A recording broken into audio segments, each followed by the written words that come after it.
Every morning starts the same way. The alarm rings and he jumps into another day of chasing money. But what if this whole cycle is the real problem? He rushes to work because that's what responsible people do. Wake up, hurry, repeat. For many people, money feels like something they must constantly chase. Then come the bills, rent, food, debt, and one more payment on the screen. No matter how hard he works, the pressure keeps coming back. Even before the day starts, work already wants more from him. His phone reminds him that his time belongs to someone else. That is the trap the book wants us to notice. Kiyosaki calls this the rat race. You run hard, but you stay in the same place. The more you earn, the more life often expands to eat it. So here's the big question. Are you working for money, or is money working for you? That one question changes the whole story. Rich Dad, Poor Dad begins with two very different money voices. One is the safe voice of tradition. The other is the bold voice of financial thinking. The poor dad believes in school, job security, and steady income. His advice sounds smart and respectable, but it still keeps you dependent on a paycheck. The rich dad thinks differently. He believes money should be studied, understood, and directed. He teaches that financial freedom starts with how you think. One side says, find a good company to work for. The other says, learn how to buy or build something that pays you back. That difference is the heart of the book. Traditional education teaches people how to become great workers. It often does not teach them how money actually works. So many smart people still feel lost financially. The rich mindset studies assets, cash flow, and ownership. It asks bigger questions than just salary. It asks how to create income that does not depend on your hours. A paycheck feels good at first. It gives comfort, relief, and the illusion of progress. But the book says that feeling can be temporary. Once the money arrives, it quickly starts leaving. Bills take their share, debt takes another, and very little stays behind. That is why income alone does not make people rich. This is why many hardworking people still feel tired and stuck. They earn, they spend, and then they start over. The cycle looks normal, but it keeps them trapped. The rich tried to build assets instead. Assets are things that keep producing value over time. They become little workers that keep bringing money in. That is the dream behind passive income. You stop depending only on effort in the moment. Your money begins doing part of the work for you. So lesson 1 is simple. The rich don't just work for money. They build systems, investments, and assets that can work without them. The next lesson is financial education. School may teach math, history, and science, but many people leave school knowing almost nothing about money. You can be highly educated and still be financially confused. A diploma does not automatically teach budgeting, investing, or cash flow. That gap causes real problems.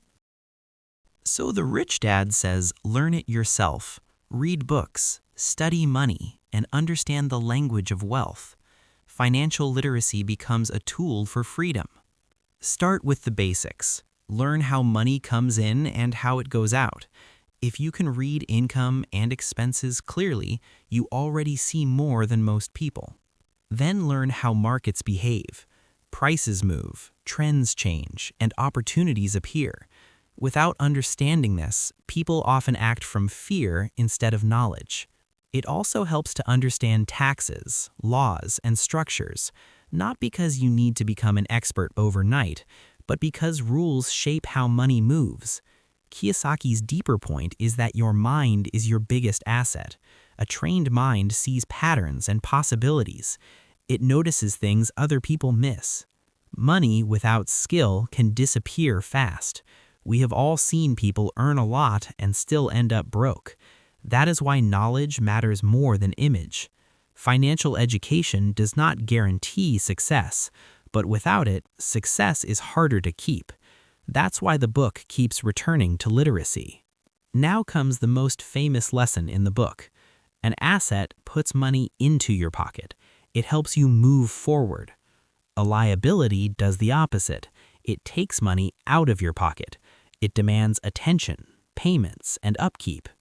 Assets can include things like investments, businesses, or income-producing property. The exact choice may vary, but the logic is simple. If it pays you, it acts like an asset. Liabilities are often the things people buy to look successful.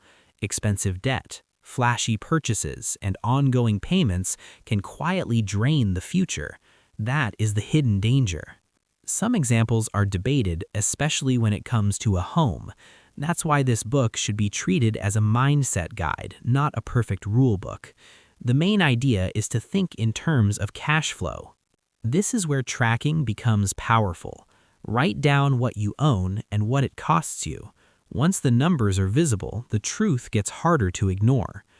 Rich people focus on building the asset column. They keep adding things that can pay them back. Even small assets can matter when repeated consistently. The middle class often buys liabilities and calls them assets. That confusion is one of the book's main warnings. Looking rich is not the same as getting rich. The long-term goal is simple. Build assets until the income they generate can cover your expenses. That is the path toward financial freedom. Then comes the powerful mindset shift. Poor thinking says, "I can't afford it." That sentence shuts the brain down. Rich thinking asks, "How can I afford it?" That question opens the mind instead of closing it. It pushes you to search for options. The moment you ask better questions, you start seeing ideas. Maybe it's a side income. Maybe it's a smarter spending decision. This is not magic. It is mental direction. Better questions create better actions. But ideas alone are not enough. The next step is small, clear action. One plan on paper is better than 10 dreams in your head. Resourcefulness often matters more than resources. A person with curiosity, discipline, and basic tools can make surprising progress. That is the mindset shift the book pushes. Now we reach one of the boldest rules. Pay yourself first. Before you spend everything else, move part of your income towards saving or investing. That builds your future before the world takes it. This can be automated. A small transfer every payday makes the habit easier. Consistency is stronger than motivation. The point is not to ignore your responsibilities. It is to stop treating your future like the last bill on the list. Put your long-term self near the front. Pressure can create creativity. When you commit to paying yourself first, you become more serious about solving the rest. That pressure can force growth. This is where discipline matters. Wealth is not only about making money, it is also about saying no when temptation shows up. A monthly habit may look small at first, but repeated over time, it becomes identity. You stop acting random and start acting intentional. Another big lesson is to work to learn, not only to earn. A job can give you more than a salary. It can give you skills. Sales is one of those skills. If you can persuade clearly, you can create opportunity almost anywhere. Communication turns value into income. Marketing matters too. It helps people notice your idea, your service, or your product. A great offer hidden in silence rarely wins. Negotiation is another skill Rich Dad values. It helps you make better deals and protect your interests. Often, confidence grows through practice. Writing and speaking are also money skills. If you can explain clearly, people trust you faster. Clarity creates leverage. Kiyosaki's point is not to master everything at once. It is to know a little about a lot. That makes you more useful and more adaptable.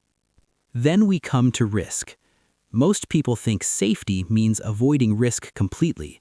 The book says that mindset can keep you small. The better goal is to manage risk.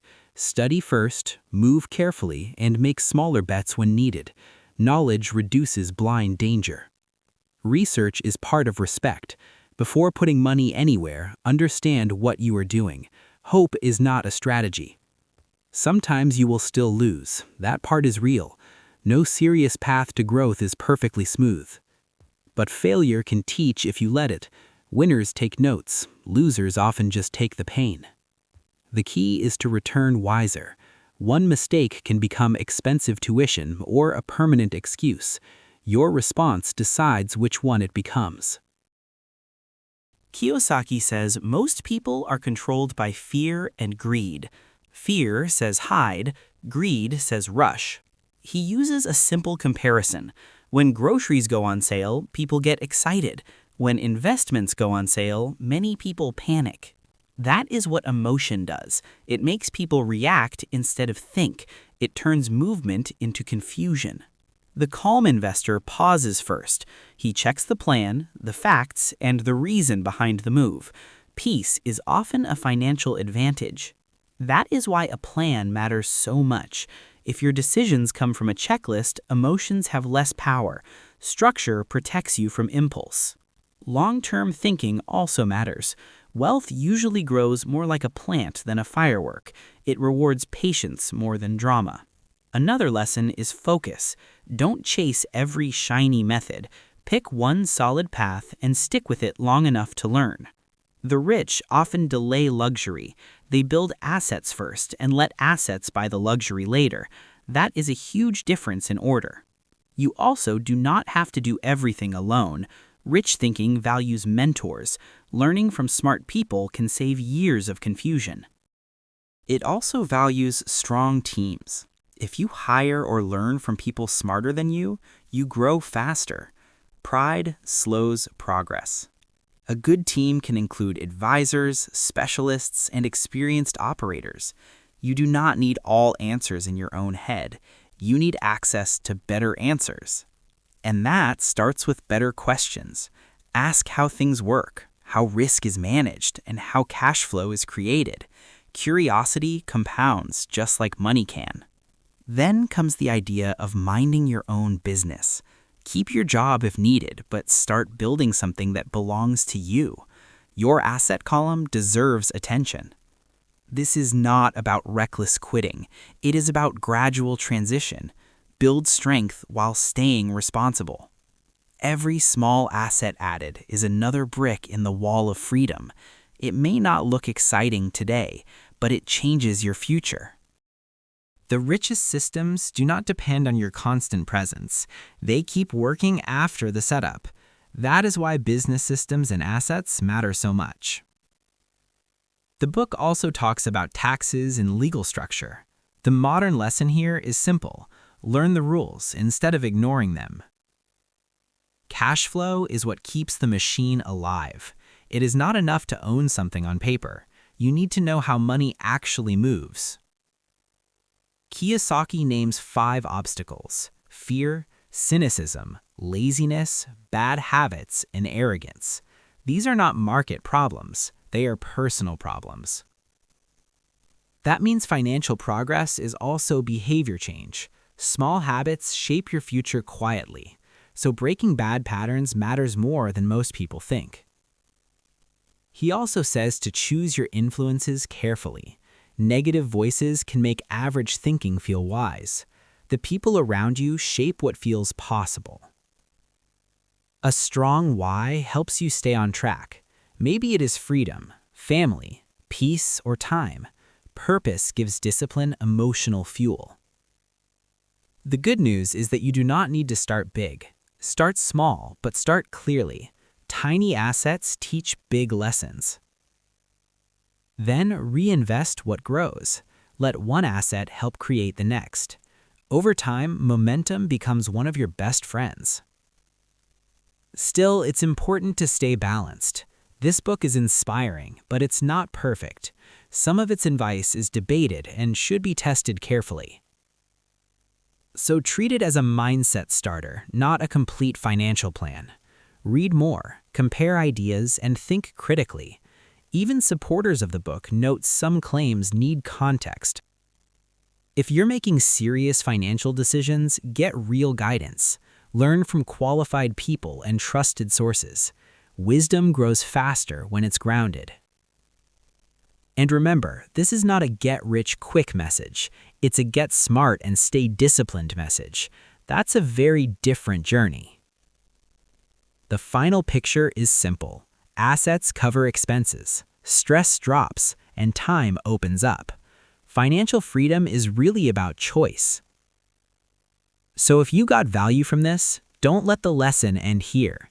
Comment with the rule that changed your thinking most, and subscribe for more simple animated ideas that help you grow.